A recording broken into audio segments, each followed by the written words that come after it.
бизде эми аялдарыбызда сезгенүү оорулары өтө көп. Аларды бир бөлүктөргө бөлсөк болот да. Негизги экиге бөлүп алабыз. Бул аялдын организминин ушул жыныс органдарын эки түргө бөлсөк болот. Ылдыйкы жана үстүңкү деп.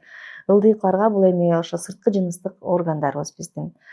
Кынап, жатын моюнчасы, анда дагы сезгенүүлөр көп болот. Көбүнчө жаш кыздарыбыз, жаңы эле турмушка чыккан айымдарыбыз көбүнчө вульвовагинит деп ооруга, кальпит деп ошолорго көп кездешет. Сырткы жыныстык органдарда кызаруу, ачышуу, кычышуу ушундай симптомдор менен келип калышат. Андан сырткары ошол жатындын моюнчасы дагы көп кездешет. Текшерүүгө келгенде көпчүлүк айымдарыбыз байкашпайт. Көбү эле выделение келип атат деген ойдо келип калышат. Бирок крыльцодон көргөнүбүздө ошол жатын моюнчасынын сезгенүүсүн цервицит деп айтабыз. Эндоцервицит, экзоцервицит деп берилет. Ошол жатын моюнчасынын каналындагы сезгенүүлөр.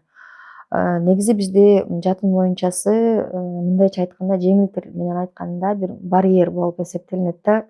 Тоскоч деп айтсак болот. Ошол үстүңкү жайгашкан биздин жыныстык органдарыбызды ар кандай микробтордон, инфекциялардан сактап турат.